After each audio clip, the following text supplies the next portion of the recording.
And the people that are for you will respect it. They will respect it and they will show you that they can be what you need them to be.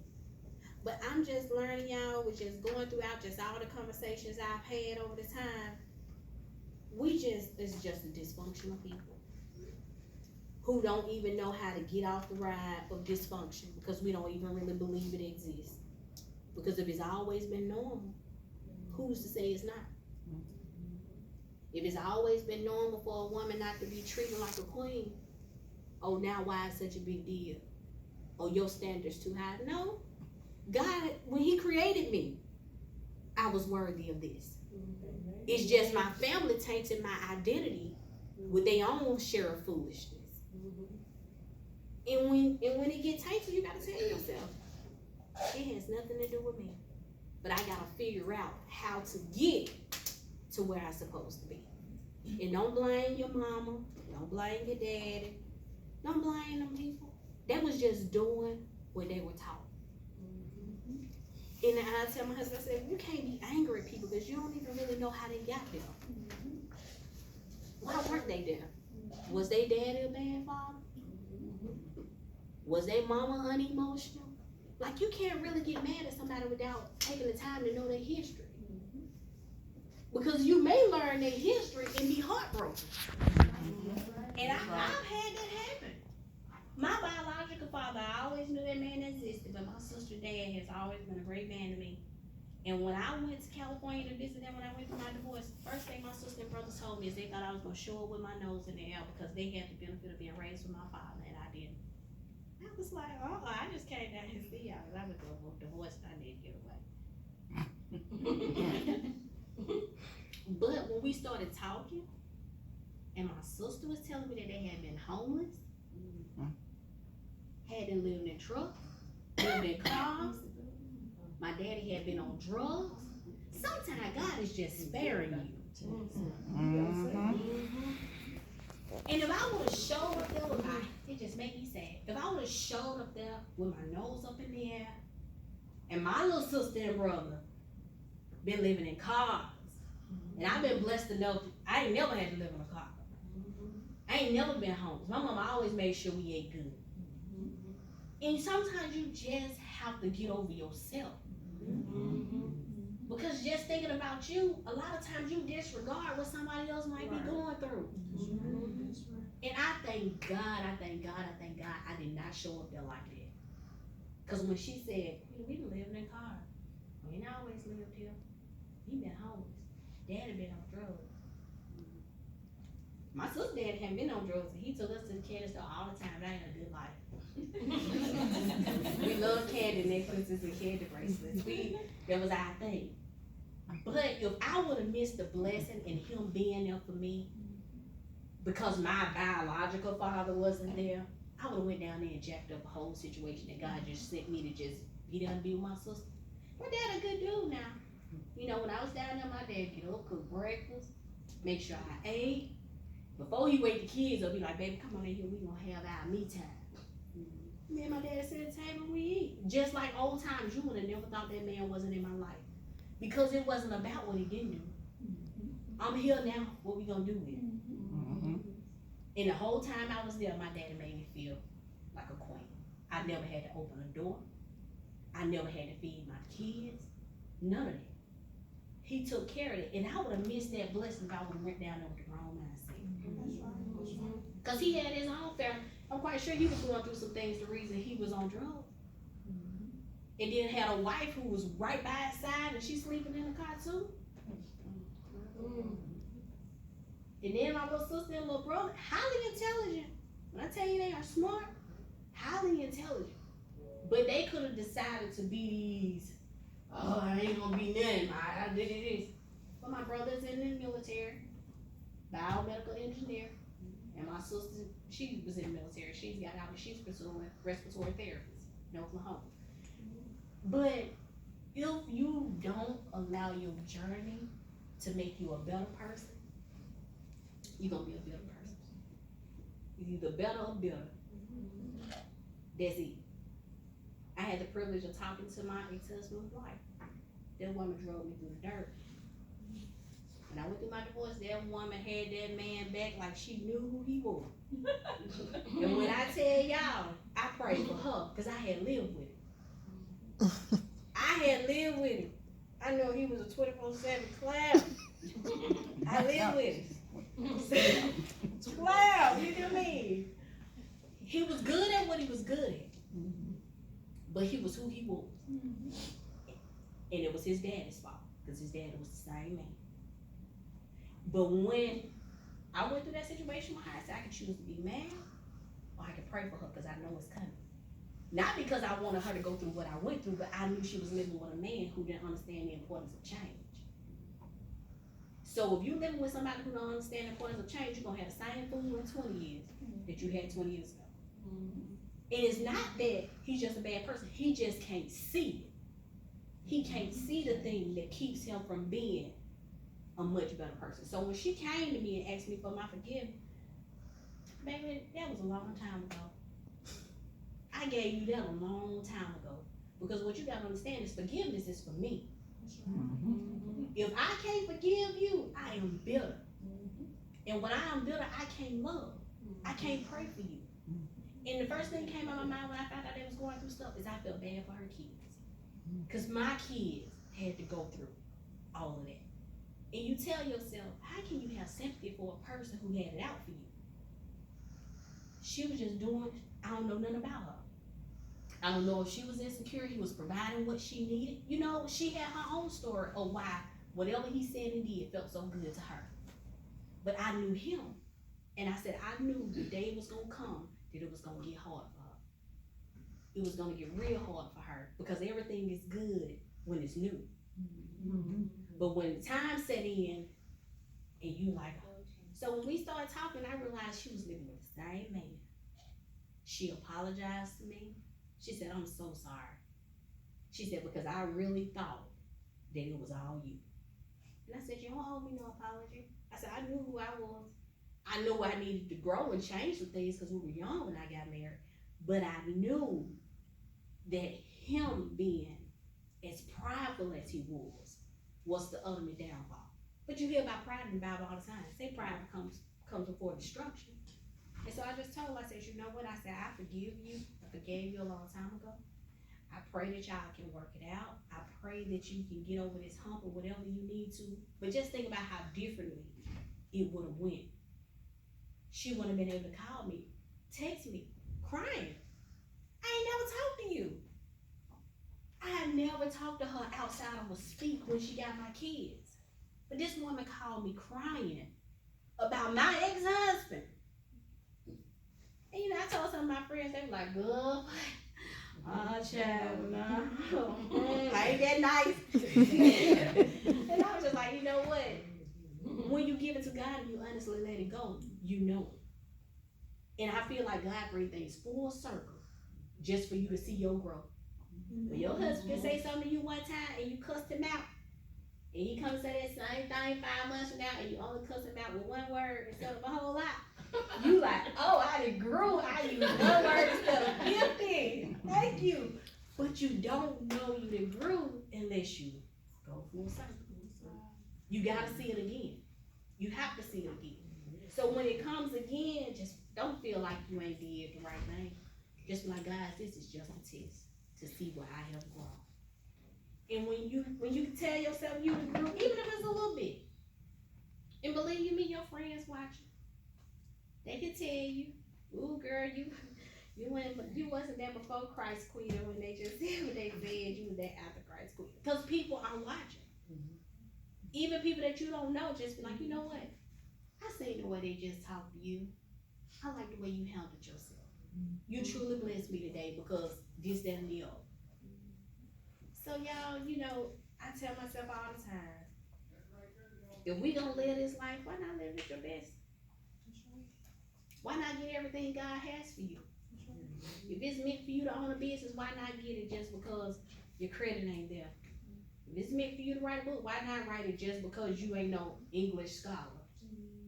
If it's your purpose and it's your gift, use it. I tell my baby all the time, he give you a gift to sing, use it. It's no reason, it's nothing stopping you but you. sometimes we are our own worst enemy. We would talk ourselves out of someone. Oh, girl, I ain't qualified. I'm just not qualified. And when I applied at Children's Hospital, I was like, I ain't never really stuck babies. Ever. But my job at Quest, we were required to do every year. We had to do proper baby techniques on our work on the computer. Every year. Now I ain't never stuck a baby. But when I got there, you know what I remember? The information that I got from Quest that I never used. If you take what somebody is giving to you, it'll come to mind when it's time to use it. But if you wanna just act like it don't matter, you ain't heard it and disregard it, you're gonna struggle in the place that God sent you. And when I get up there and I see them little babies, I'm like, oh, it's okay, not too bad. But you realize it's something that you can learn, that you've been holding on to use in the right season. So that's all you have to just do, even with the word. I tell my kids all the time, you don't have to know a whole lot of scripture, just enough, or to at least know where to find it when the time comes. So y'all, if we really want to get to a better place where we can set our kids up, we can get our communities on the right track, we can get our schools on the right track.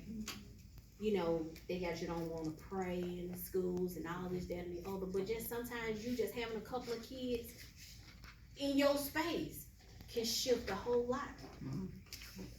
But we just gotta be more intentional. And you gotta understand Jeremiah 29 and 11. It's for our good. No matter what we go through, it's for our good. And so, I tell you, as we, in order to really move on, it's telling Romans 12:2, do not conform to the patterns of this world, but be transformed by the renewing of your mind. And that's simply saying, if you really want to get outside of the dysfunction, you can't be doing everything the world is doing. You just can't, because the world is full of dysfunction.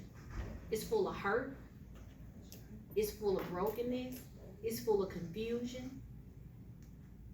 And here we is, the gay community is the big thing right now. But we see that because it's so big. But there's a whole lot of other big stuff that we just ain't talking on. That's right. There's a whole lot of broken women who ain't open their mouth to say they've been raped and molested. So it's just a cycle. These women appear bitter, appear angry, appear sad, but it's just a whole group of women who ain't told their truth. And so if you don't tell your truth, you just like this. That's right. Just like this. And everything you do, that's how you are. Because it's like, I want to be free, but I don't want nobody to know. I don't want nobody talking about me. I don't want nobody judging me. And so, y'all, we got to understand, it ain't nothing that God can't do. Ephesians 3:20. Now to him who is able to do immeasurably more than we can ask or imagine. Ask for it. There's a lot of stuff I gotta ask for. He can do more than that. It's stuff that ain't even crossed my mind that he can do for me. And I just said, when lady told me in church a long time ago, when you pray boldly and very specific. Tell him what you want, and don't get confused by the lookalikes. Because when you speak it, the devil coming with it. So you gotta say, Lord, I don't know what the scripture said, bless you, but I gotta find it where it said, God told the man to do something, he just kept going back. Every little thing he did, he kept going back to God. So you should, for reassurance, if you gotta keep going back every step, that's okay. I took 2 steps, Lord. You said this right. So you did say go over here right. Because otherwise you're gonna take 1 step and take off, and it may not be what you think you heard. So it's okay to keep going back asking. It's okay to shut some stuff down that you thought you were supposed to do that you wasn't really called to do. And a lot of us, when we didn't invest the time, we don't want it. It can be a business. I can't close this business. I've been here 10 years. But it's draining the life out of you. Because that may not have been God's calling. And so you have to be able to tell yourself, no matter how long it's been, no matter how much time and money I done put into it, Lord, if this ain't my purpose, move me. Because you was created for purpose. First, to bring up people to Jesus Christ, but second, to be who he created you to be. So if you spend your whole life not working and doing what you're supposed to do in your purpose, there's a whole lot of lives you ain't saved. There's a whole lot of people you didn't touch. There's a whole lot of things you didn't connect to. So you just have to be able to be okay. Be okay. Be okay. Be okay with forgiving. Be okay with letting go. And understand forgiveness does not mean reconciliation. A lot of times we don't forgive because we done told ourselves, I forgive you. That means I gotta deal with you. Forgiveness is strictly for me. So that I can pray for you if nothing else. But I can't pray for a person I hate. I can't. The Bible says pray for those who despitefully use you. You can't pray for people if you hate them. I can't even want to see you do good if I don't like you. That's right. Ooh, low down there she is. She done bought a house. I'm over here in this apartment. No. She ain't say apartment, she said apartment. Bless you. I'm happy to see you proud. But I realize, if it's in the neighborhood, he coming over here. Yep.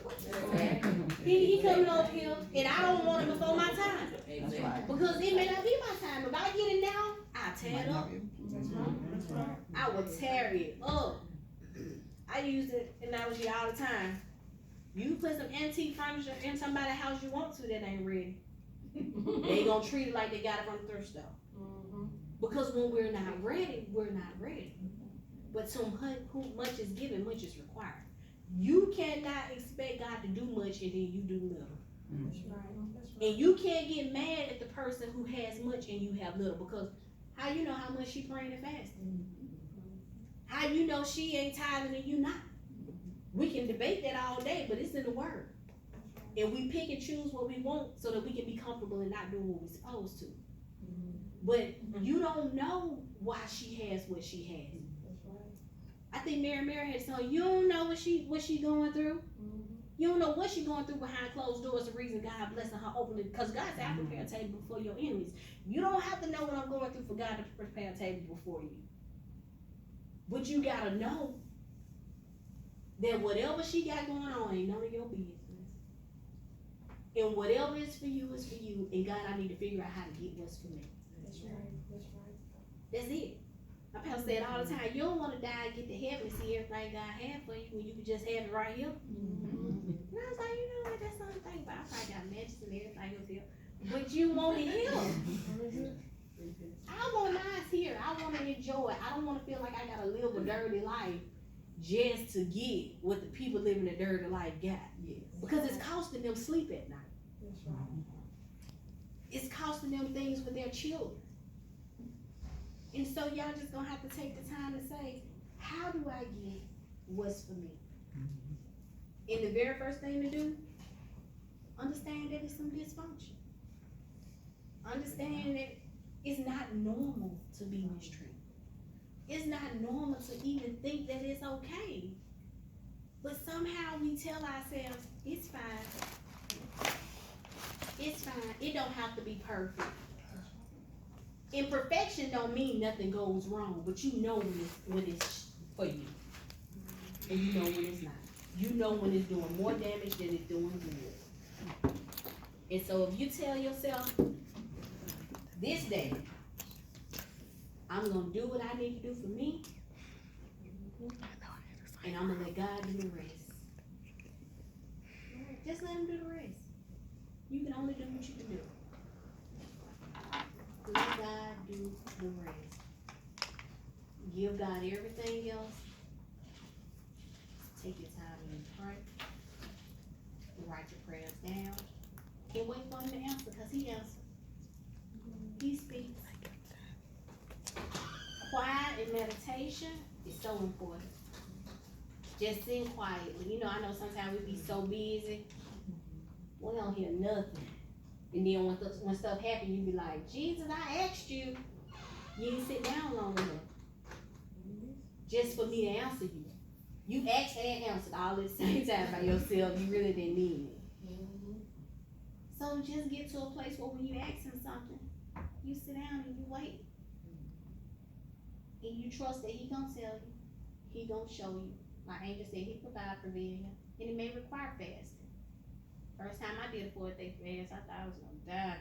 Oh, I did. It was hard. But nothing is worth nothing if it ain't hard. If it don't test you or push you outside your comfort zone, you ain't doing something.